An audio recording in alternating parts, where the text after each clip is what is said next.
Good Wednesday morning. I'm glad you're able to join us. We are in the book of Judges, chapter 1.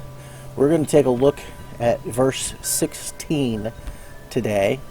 But first, let's recap what the overarching theme of the book of Judges is, and also that scarlet thread that runs through the Old Testament scriptures. It's every stitch of it is about Jesus. We have to remember that.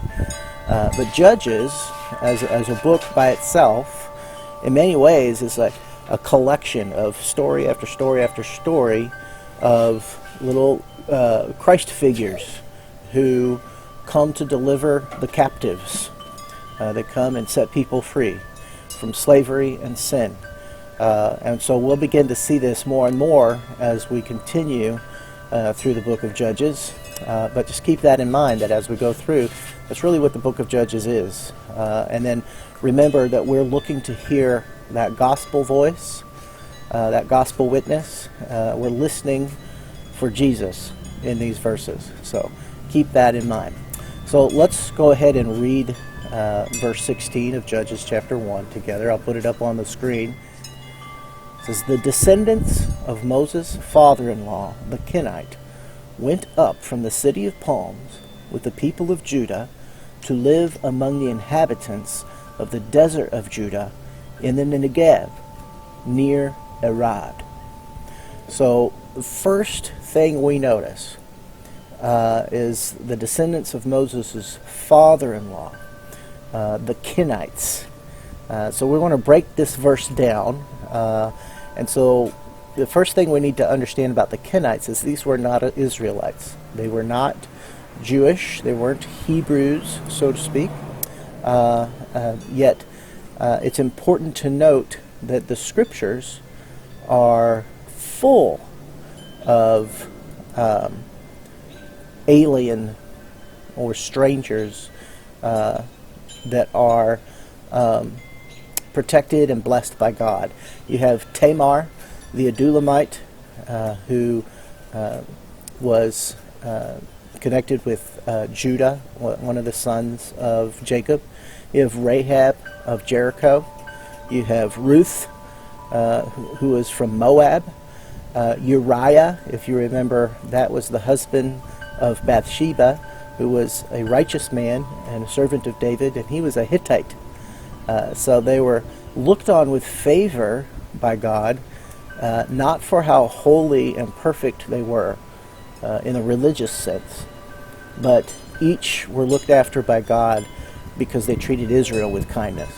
And that's an important thing. They treated Israel with kindness, so God returned the favor.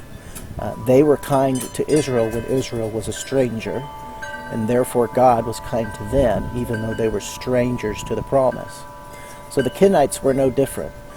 Moses' father-in-law, Jethro, if you remember the story when Moses first killed an Egyptian and had to run away, and he spent 40 years, before he spent 40 years in the wilderness with Israel, he spent 40 years in the desert with Jethro.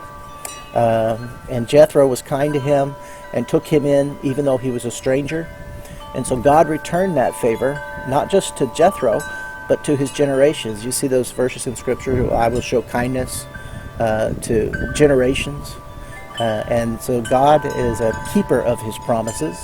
And so because Jethro showed kindness to Moses, God is still showing kindness to his descendants many years later. And so the kindness to strangers. And this law was very prevalent throughout Scripture. It was a basic Levitical law. When Jesus quotes Leviticus and says, the greatest commandment is to love the Lord your God. And the second is like it, and that's to love your neighbor as yourself. And this falls in line with that kindness to stranger thing, that you are supposed to be kind. And remember, the question is, well, who is my neighbor? And then he tells this story.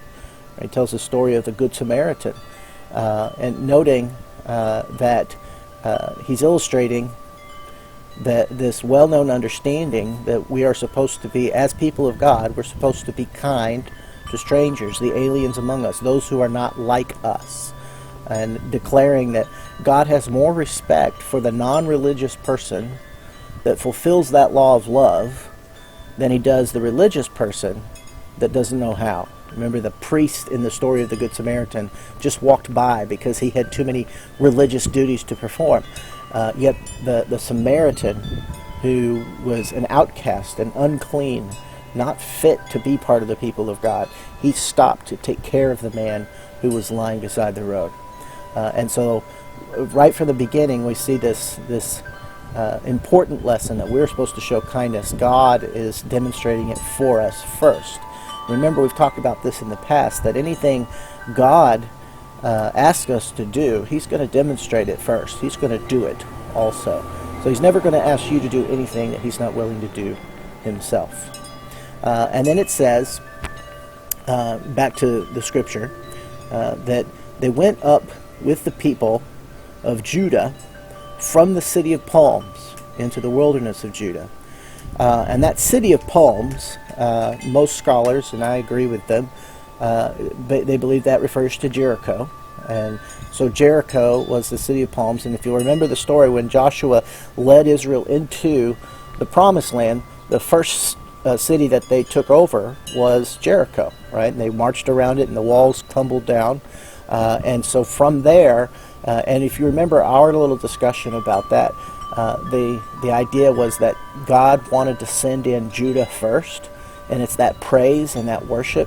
So God sends praise first to overcome the enemy. And the Kenites, from there, okay, I think it's important that we remember that these are strangers, these are aliens to the covenant. They're outside of the covenant, yet they're here, and when they see the people of God praising and worshiping God, and they see the enemy being destroyed because of those praises, then it beckons them to want to remain with God. I'm reminded of the story of Ruth when she follows Naomi, and Naomi says, no, you should stay here with your people. And she says, no, your God, your people will be my people, and your God will be my God. And it's this very cognitive decision that people make based on what they've experienced. They've experienced the kindness of God, and therefore they choose to follow after God. And that's exactly what the Kenites are doing here in this moment, because they've seen not just the power of God, but they've seen how God responds to his people. They've seen that God is a God of relationship. God is a God of kindness. God is a God who walks with his people, who looks after them. And who wouldn't want that kind of God? So the Kenites are like, we're going to ride your coattails as long as we can. We want to be with you, and your people will be our people, and your God will be our God. So back to the scripture. They come from the Jericho, the city of palms, with the people of Judah, which lies in the Negeb, near Arad. Okay, and so they endured this desert journey already. See, these are descendants of Jethro, so they must have been with Israel the entire 40 years that they were in the wilderness, which is a pretty amazing thing when you consider that an entire generation of people didn't last in the wilderness. There's only Caleb and Joshua of the children of Israel, and yet these Kenites stuck with Israel. And I don't think it was just because they loved Moses. I don't think it was just because they just loved being Hebrew and taking on that culture. I think it was because they recognized that God was real. They recognized that he was not one who would abandon his people. And they never had this experience with a living God before. Neither had Israel, for that matter. And they were all learning together how to trust in this God who made promises and then fulfilled them, who always came through, who wasn't just a dumb idol that they spoke to and never did anything. And so they have this God who is alive and active and very real for them now. And that took them through that 40-year journey in the wilderness just like it did Israel. And they were with Israel that whole time. And then they come and see what God is doing in the land of Canaan, and they have no intentions of going back to where they came from. They're going to stay with Israel. And so they're even willing, and I think it's important for us to know that they're even willing to go and live in the desert region of the Negeb. They're not looking for the land of milk and honey. That's not their goal. They're not looking for riches. They're just looking to be with God. And that's why I think it's very important that it says they chose to dwell in Judah. And what does Judah mean again? They dwell in praise. So these Kenites, and incidentally, the etymology of the name Kenite comes from the name Cain. You know, we all remember Cain's story. He was the one who killed Abel. Now, these are not descendants of Cain. None of them would have made it through the flood. But that etymology of that name, and I think one of the things that God's trying to speak to us in this scripture is we often think of people or problems that are beyond redemption. We think there's no hope for them. We think there's nothing that God can do to fix this situation. But even someone who has the same root as Cain can be redeemed. And if you'll remember, what was Cain's issue? When Cain and Abel brought their worship to God, Abel's worship was genuine praise and honor to God. Hey, Oakleys! A whole van full of Oakleys just drove by and said, hey. So that was a blessing. That was fun. But Cain and Abel, when Abel brought his sacrifice to God, it was this genuine honor and respect, and it came in a spirit of humility and humbleness. Yet when Cain came, he was trying to earn God's affection. And that was what was wrong with his offering. It wasn't the type of offering. It was what was in their hearts. And so the Kenites, I believe, are just a demonstration of this coming full circle. This coming full circle away from this is who we used to be, but we've seen a God who is able. We've seen a God who is capable. We've seen a God who is full of mercy. We've seen a God who is powerful and terrifying at times, but a God who is gracious and loving and forgiving and is able to rescue people. And they were completely dependent upon that God at this point in time. So much so that they would rather dwell in the desert with God than to live in a comfortable place without God. And I think that was something that God is trying to illustrate for us with the people of the Kenite people that dwelled with Judah in the Negeb near Arad. And Arad, okay, and I love names, Arad it means like a wild ass, like a donkey, or a fugitive, meaning they don't belong. They're outsiders, okay?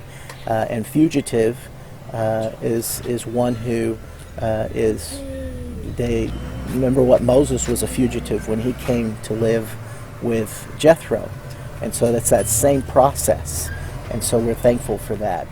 All right, so we're thankful that God has sort of in a lot of ways with this scripture in Judges, God has taken the stories of Moses and Jethro, the stories of Cain and Abel, and the stories of these Israelites coming in to the promised land. And he's showing not only are they all connected, not only are they all sort of building up on one another, he's trying to present to us this theme of, I know that you don't feel like you belong. I know you feel like a fugitive. I know you feel like an outcast. But I am a God who brings things together. I'm a God who calls a people who are not my people, my people. He is the great adopter of lost children. And so we are benefactors of that.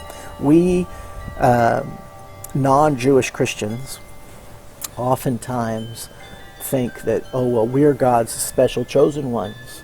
But it is not that we aren't chosen. I believe God has chosen us. But we have been brought in as fugitives. We're the wild foals. We're not the tame and natural offspring of God, but we're adopted children. And if anything, that should make us more grateful that we have been brought into this covenant of grace with God, not because we are part of Israel, not because we've earned it, not because we have perfected righteousness, but simply because of the kindness and the generosity of our God. So we'll get back together next week with verse 17. I'm so glad that you were able to join us for our lesson today. And we'll continue to not just look for Jesus in these scriptures, but where are we in this story as the people of God, those who've been brought in as adopted sons and daughters because of his kindness and his generosity. I'll see you next week. God bless.